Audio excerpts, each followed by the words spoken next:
Assalamualaikum warahmatullahi ta'ala wabarakatuh. Waalaikumsalam warahmatullahi wabarakatuh. Pertama, permohonan maaf dari Kepala Badan yang seharusnya hari ini hadir. Kebetulan beliau ada kegiatan dan beliau memerintahkan saya untuk mengisi. Mohon maaf pada Ibu Kadid, Pak Kadid yang hadir pada hari ini, Pak Katim juga. Untuk itu kita mulai aja. Kebetulan kami diberikan materi kerangka strategis pembentukan aktivitas jejaring dalam penanganan ekstremis berbasis kekerasan yang mengarah pada terorisme. Lanjut. Nah, kita di sini ada dasarnya, dasar hukumnya, yaitu Peraturan Presiden nomor 7 tahun 2021 dan sekarang mungkin ada yang terbaru nomor 8 tahun 2026. Kebetulan kami kemarin sudah nitip Pak ke bagian perundang-undangan untuk memfasilitasi kaitan Perbup kaitan dengan RAD PE di Kabupaten Bogor 2026-2030. Walaupun waktu nantinya saya udah pensiun Pak. Nanti kan ada warisan Pak. Iya. Terus surat nomor kepada Gubernur, Bupati, Wali Kota untuk membahas rencana aksi nasional pencegahan dan penanggulangan ekstremis berbasis kekerasan yang mengarah pada terorisme tahun 2020-2024. Ini yang lama ya. Kemudian kita bikin juga yang nomor 4, Peraturan Bupati Bogor nomor 55 tahun 2003 tentang rencana aksi daerah pencegahan dan penanggulangan ekstremis berbasis kekerasan yang mengarah pada terorisme tahun 2023-2024. Berarti 2005 masih kosong ya Pak ya. Ya kebetulan lagi nunggu nih perpresnya. Ya, insya Allah mudah-mudahan sudah tayang, kita bisa Minggu depan sosialisasi. Iya, iya. Ya mudah-mudahan kita langsung bisa mengumpulkan stakeholder yang lain. Terus SK Bupati Bogor tentang kelompok kerja. Nah di sini Pokja masing-masing sebenarnya di Perbup itu ada siapa berbuat apa. Contoh misalnya dinas kesehatan atau dinas sosial atau mungkin disnaker. Nah di sana sebenarnya tupoksi ini sudah berjalan, tinggal mengcover. Nah di Perbup dan di Pokja entah lebih spesifik ya, sesuai dengan tupoksi sebenarnya. Lanjut. Latar belakang yang dengan meningkatnya dinamika penyebaran paham radikal melalui media sosial, komunitas tertutup dan jaringan informal. Ekstremis berbasis kekerasan yang mengarah pada terorisme bersifat lintas sektoral, lintas wilayah dan adaptif, sehingga tidak dapat ditangani oleh suatu instansi saja. Makanya kita merancang Perbup RAD tahun 2026-2030. Diperlukannya jejaring kolaboratif antara pemerintah, aparat keamanan, tokoh masyarakat, akademisi, dan masyarakat sipil. Pendekatan penanganan harus mencakup pencegahan, deteksi dini, intervensi, dan rehabilitasi. Nah kebetulan Badan Kesbangpon ini hanya memfasilitasi Pak. Kebetulan yang eksekusi kan di pihak Densus dan BNPT. Lanjut. Tujuan umum membangun sistem kolaborasi terpadu dalam pencegahan dan penanganan ekstremis berbasis kekerasan yang mengarah pada terorisme di daerah, khususnya mengoptimalkan koordinasi lintas sektoral, meningkatkan deteksi dini dan respon cepat. Yang ketiga, memperkuat ketahanan masyarakat terhadap radikalisme. Dan keempat, mengintegrasikan program deradikalisasi dan registrasi sosial. Lanjut. Nah, prinsip dasar jejaring Pak. Yang pertama, kolaboratif, semua pihak memiliki peran. Apa yang tadi saya sebutkan kaitan di Perbup itu siapa dan berbuat apa, tidak melenceng dari tupoksi sebenarnya. Cuma lebih mengoptimalkan. Kebetulan Badan Kesbangpon hanya menjadi fasilitator dan di sana betul juga ntar ada SK Bupatinya. Yang kedua, partisipatif melibatkan masyarakat. Nah, kaitan dengan masyarakat, kita kebetulan ada satu lembaga yang disebut FKDM, Forum Kewaspadaan di Masyarakat, yang terdiri anggotanya adalah masyarakat, dan itu sudah tersebar di 40 kecamatan. Yang ketiga, responsif tepat terhadap potensi ancaman.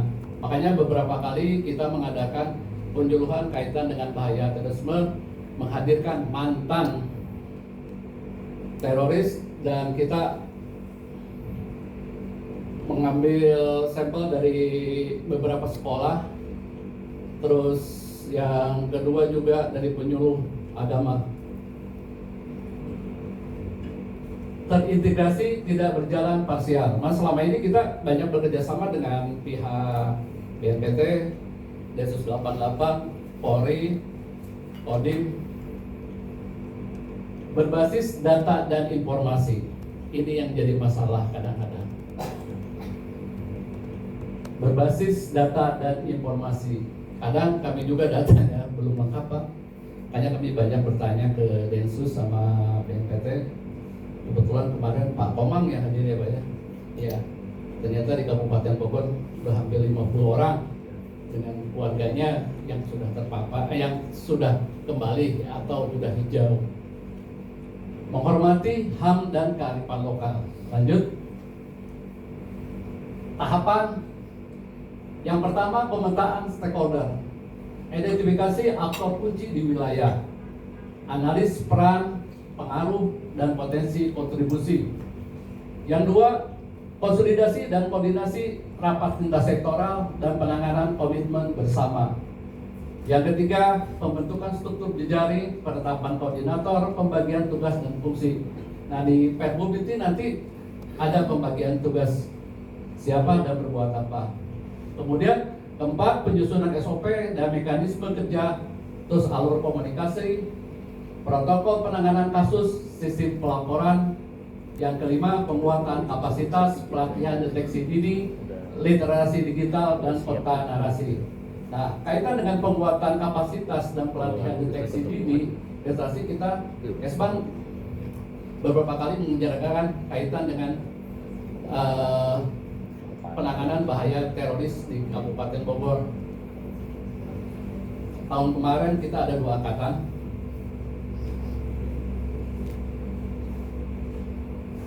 Aktor dalam jejaring, yang pertama perangkat daerah Kabupaten Bogor.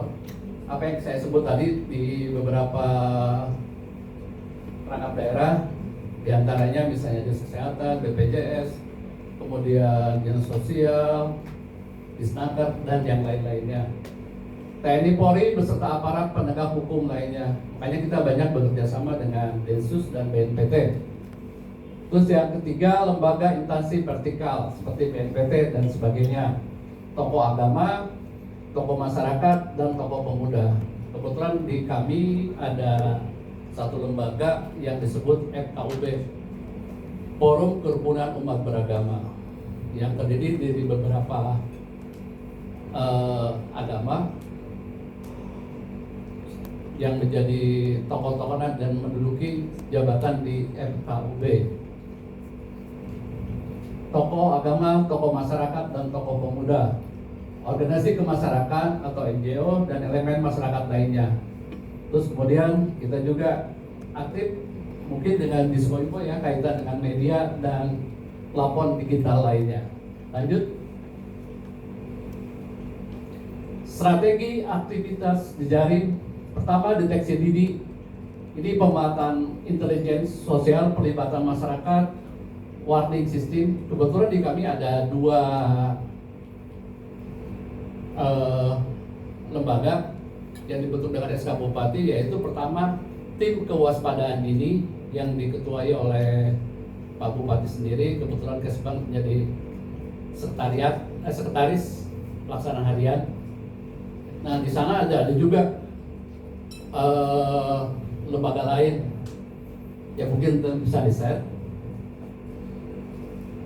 Yang B, pencegahan edukasi, ideologi, wawasan kebangsaan, kampanye anti radikalisme.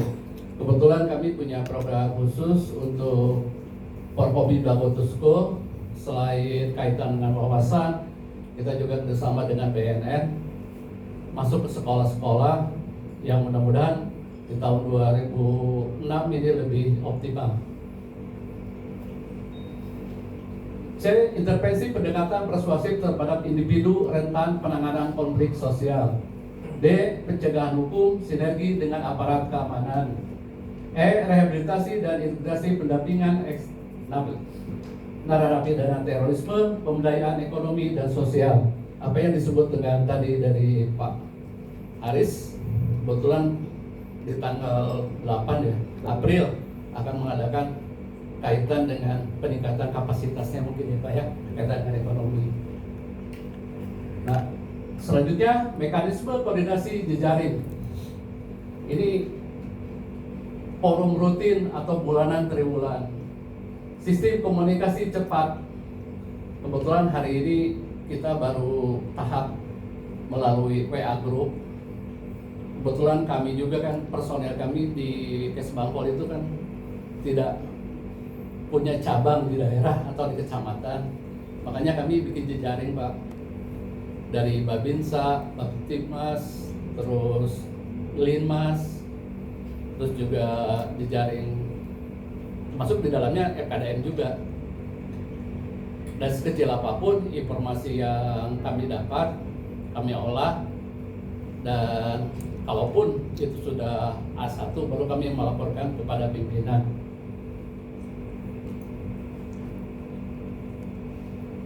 Dashboard atau pemantauan, pelaporan dan berjenjang. Lanjut.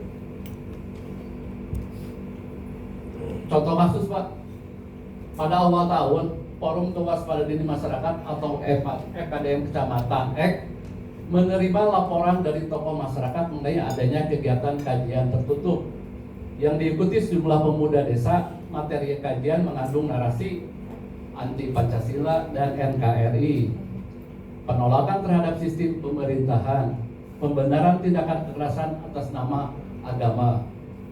Selain itu ditemukan indikasi penyebaran konten radikal melalui grup media sosial yang diikuti oleh pemuda setempat. Tahap deteksi, pihak unsur yang terlibat selain FKDM, tokoh masyarakat atau tokoh agama yang kita sebut tadi itu Babtipmas dan Babinsa. Langkahnya, FKDM melakukan klarifikasi awal dan pengumpulan informasi non yudisial. Temuan dilaporkan secara berjenjang kepada Bakesbangpol Kabupaten Bogor. Bakesbangpol melakukan analis awal potensi adanya ekstremis berbasis kekerasan yang mengarah pada terorisme. Lanjut. Nah, peran Badan Kesbangpol di sini sebagai leading sektor pencegahan. Bakesbangpol Kabupaten Bogor melakukan rapat koordinasi terbatas atau rapotas dengan Polres, Kodim, Kemenak, Dinas Pendidikan, Diskoinfo, camat dan kepala desa. Penentuan level ancaman masih pada tahap penyebaran. Paham belum masuk tindak pidana terorisme. Langkah penanganan lintas sektoral, yang pertama pendekatan perspektif dan persuasif melalui Kemenak dan FKUB, dialog keagamaan dengan tokoh agama setempat, penyampaian narasi beragama. Nah, tugas Bakesbangpol di sini sosialisasi wawasan kebangsaan dan Pancasila serta penguatan peran tokoh lokal sehingga menjadi penyejuk. Lanjut. Pendekatan keamanan terukur, mungkin dari Polres lebih tahu ya, dari Densus. Monitoring aktivitas kelompok, pembinaan dan penyuluhan Kaptimas, Kodim, pembinaan sektorial dan penguatan ketahanan wilayah. Pencegahan hukum belum dilakukan karena belum terpenuhi unsur pidana. Pendekatan sosial dan digital, dinas sosial mungkin ini yang di Perbuk nanti itu. Pendampingan keluarga pemuda rentan, konseling sosial, Diskoinfo kontranarasi di media sosial, literasi digital anti radikalisme. Koordinasi lanjutan, pembentukan tim kecil lintas sektoral di tingkat kecamatan, monitoring berskala selama 3 dan 6 bulan, pelaporan perkembangan kepada Forkopimda Kabupaten Bogor. Dari hasil penanganan, kegiatan kajian tertutup dihentikan secara persuasif. Pemuda diarahkan kegiatan positif, kepemudaan dan keagamaan moderat, tidak berkembang menjadi jaringan terorisme, meningkatkan kewaspadaan masyarakat sekitar. Lanjut. Indikator keberhasilan di sini ada beberapa. Terbentuknya jejaring aktif lintas sektoral, menurunnya potensi konflik dan radikalisme, respon cepat terhadap isu strategis, meningkatnya partisipasi masyarakat, keberhasilan registrasi sosial. Nah, di sini ada tantangan dan antisipasi, Pak. Tantangan yang kita hadapi selama ini adalah ego sektoral, Pak. Kadang mudah mengucapkan koordinasi, tapi sulit. Ya, apa yang tadi disampaikan Pak Haris, kadang kita bahipon aja, Pak. Iya. Yang kedua, kurangnya data terintegrasi. Kebetulan kami juga baru dapat informasi dari Bapak tadi yang 50 orang itu. Walaupun baru sebagian kita tahu, Pak, posisi mereka di mana dan aktivitas mereka seperti apa.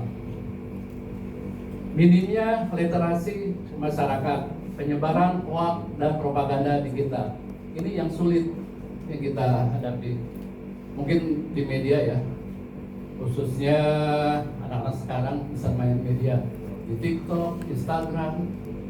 Kalau untuk sosial saya mungkin baru Facebook kali. Tapi ya mungkin yang lain. Yang kedua, kaitan mitigasi tantangannya, penguatan regulasi daerah. Makanya kita berharap adanya Perpres yang baru, kita membuat Perbu rencana aksi daerah di tahun 2026, 30. Yang mudah-mudahan bisa segera, Pak. Makanya di Pokja mungkin kami akan mengundang para stakeholder untuk memberikan masukan agar kami bisa, mudah-mudahan sih di sebelum akhir tahun sekarang kita bisa Perbu itu sudah bisa jadi. Belum pacet ini lah. Saya Oktober. Eskalasi publik berkelanjutan, kooperasi dengan plafon digital. Ini yang paling susah. Itu yang namanya sudah digital, kaitan dengan informasi. Sekarang kan contoh kecil aja, baru tadi pagi kejadian, setengah jam kemudian kita udah dapat informasi. Itu di media sosial. Lanjut. Oh, udah, terima kasih. Itu aja, Pak, apa yang bisa kami sampaikan. Mungkin selanjutnya kita berdiskusi aja.